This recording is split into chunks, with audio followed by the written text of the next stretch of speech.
What if we told you that the future of cities isn't flying cars or AI powered skyscrapers, but something far more down to earth and a lot closer to home?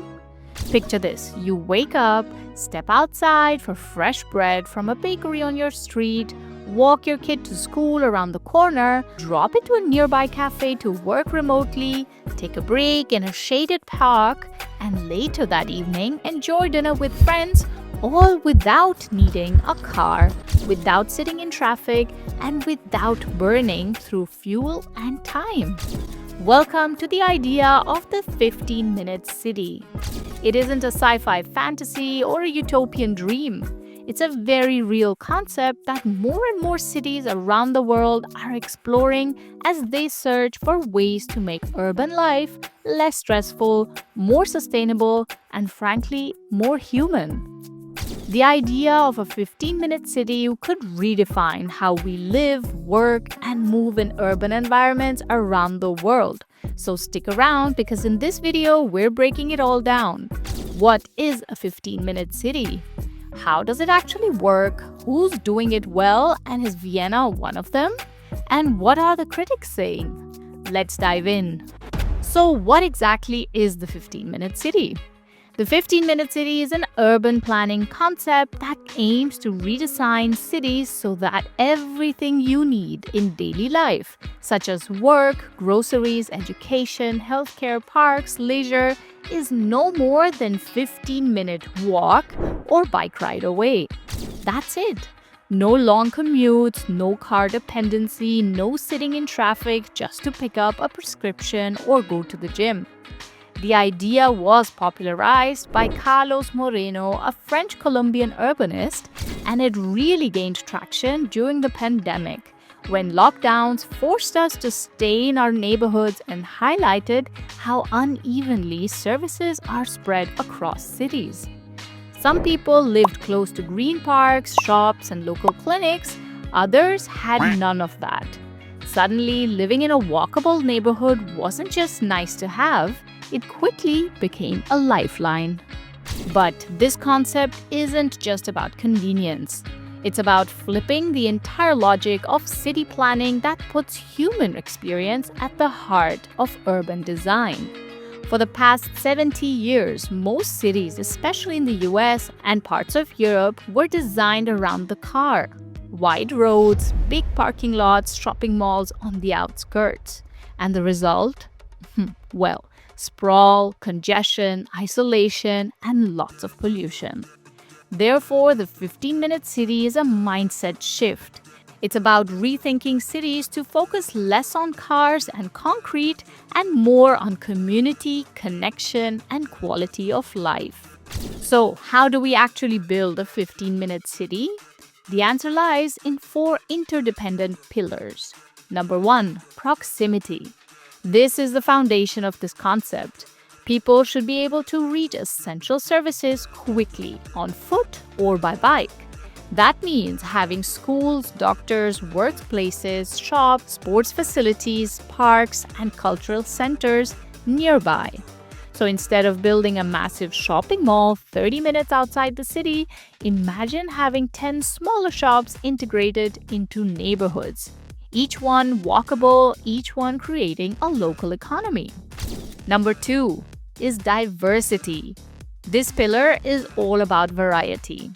A truly livable city needs a mix of housing, land use, and public services.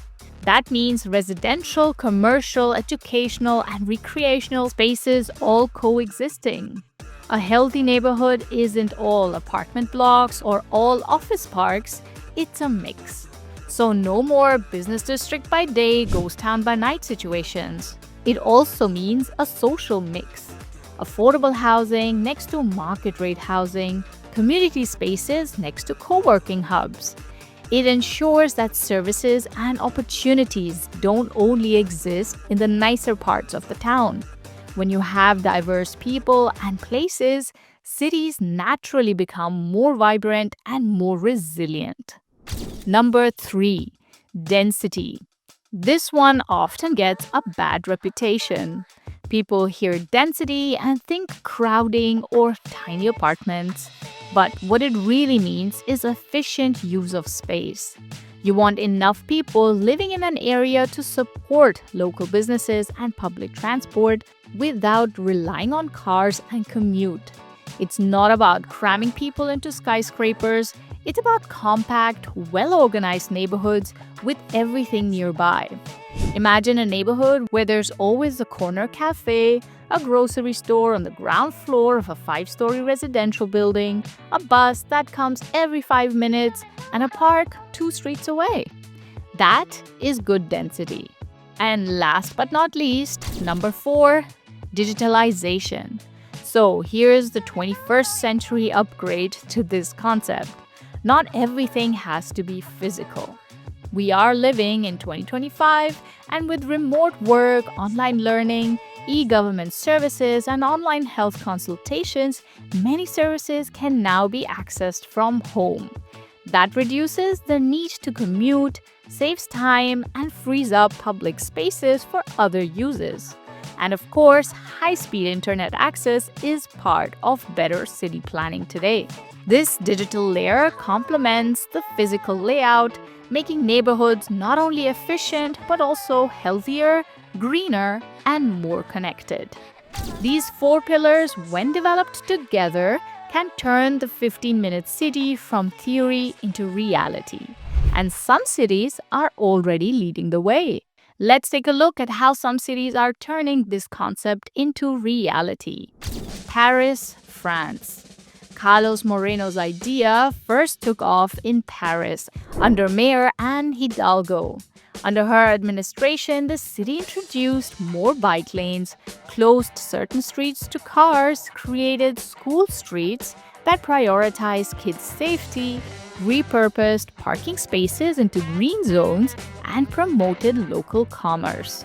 And the result? Well, in 2023, the city recorded over 385,000 daily bike trips. Schoolyards doubled as parks after hours. Even the city's governance has shifted to empower neighborhoods. It's more than just a mobility plan, it's a cultural shift. Paris is improving that with political will and smart planning, transformation is possible, even in a city that's hundreds of years old. Let's look at Barcelona, Spain. Barcelona's superblocks are urban microcommunities where car traffic is heavily reduced and public life takes center stage. Inside a superblock, which is bigger than a block but smaller than a neighborhood, streets are repurposed for walking, cycling, and socializing. Kids play in the streets, elderly people rest in shaded squares, cafes spill out onto car-free lanes.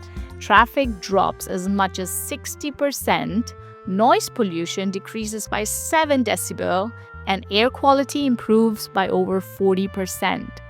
Residents report better sleep, less stress, and a stronger connection to their neighborhood. It's a full-on reimagination of public space.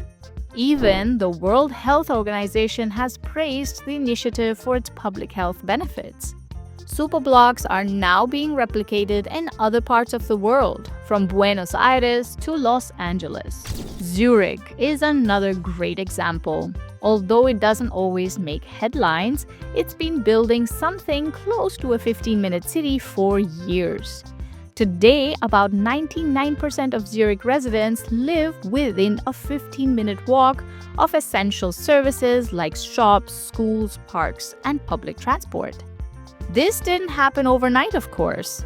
Zurich has spent decades focusing on smart urban planning and investing in public transportation. As a result, walking, biking, and public transit now make up to 90% of all trips in the city. Instead of flashy one-time projects, Zurich relies on long-term planning to quietly improve everyday life. Now, let's talk about Vienna, a city that may not always make headlines for flashy innovations, but consistently ranks as one of the world's most livable cities. And part of that success comes from how well Vienna is embracing similar principles of the 15-minute city. Here's what that looks like in numbers. CO2 emissions. By 2030, Vienna aims to cut transport-related emissions by 50% per capita and 100% by 2040. Energy efficiency. By 2040, the goal is to be receiving 100% of Vienna's final energy consumption from renewable or carbon-free energy sources. Green mobility. By 2030, Vienna aims 85% of all trips should be made via walking, biking, or public transport. Private car ownership. The goal is 250 cars per 1,000 residents. And the city is already on its way. Today, over 65% of all trips in Vienna are made on foot or by public transport. But this concept of change goes beyond transportation. Vienna's housing policy is one of the most inclusive in Europe. The city ensures that affordable houses, schools, green spaces, and cultural centers are built into new neighborhoods from the very beginning and not added in as an afterthought. Projects like Seestadt Aspern, one of Europe's largest urban development zones, are leading the way. It's designed around public transport with wide sidewalks, mixed-use buildings, and community spaces at every corner. In Vienna, the 15-minute city isn't a distant goal. It's already taking shape in a way that's grounded in equity, accessibility, and long-term planning, always keeping the people in mind. In many ways, Vienna's been working on 15-minute principles long before the term actually became trendy. Benefits of the 15-minute city. Let's connect the dots. Why does this model actually matter? Well, first off, health and well-being.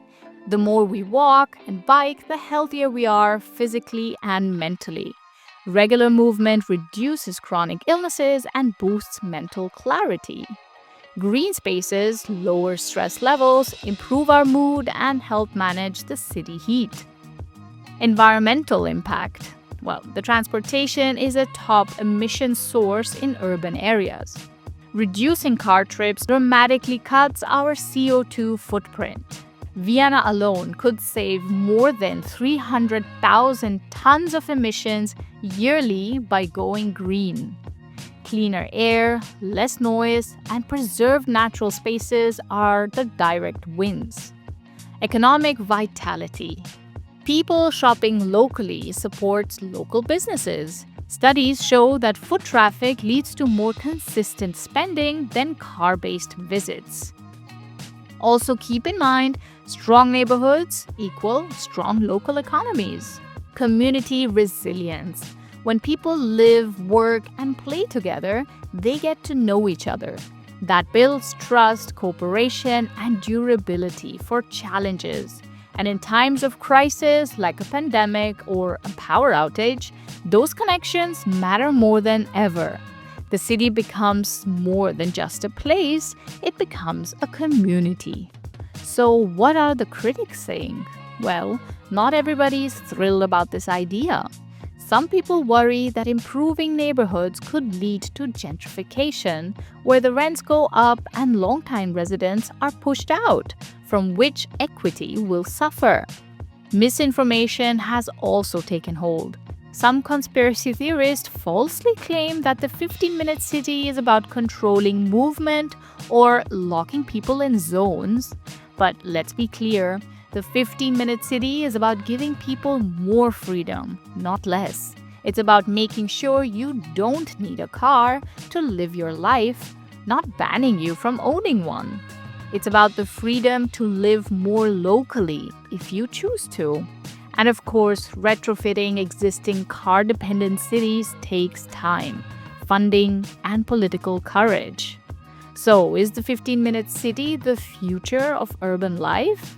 Well, in a world facing climate change, rising inequality, and growing loneliness, the 15-minute city offers something very powerful.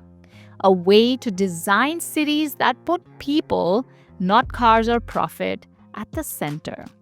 It brings together health, equity, sustainability, and connection, all while reducing reliance on fossil fuels and improving quality of life. It's not about forcing you to stay close to home. It's about making sure you can thrive close to home if you choose to.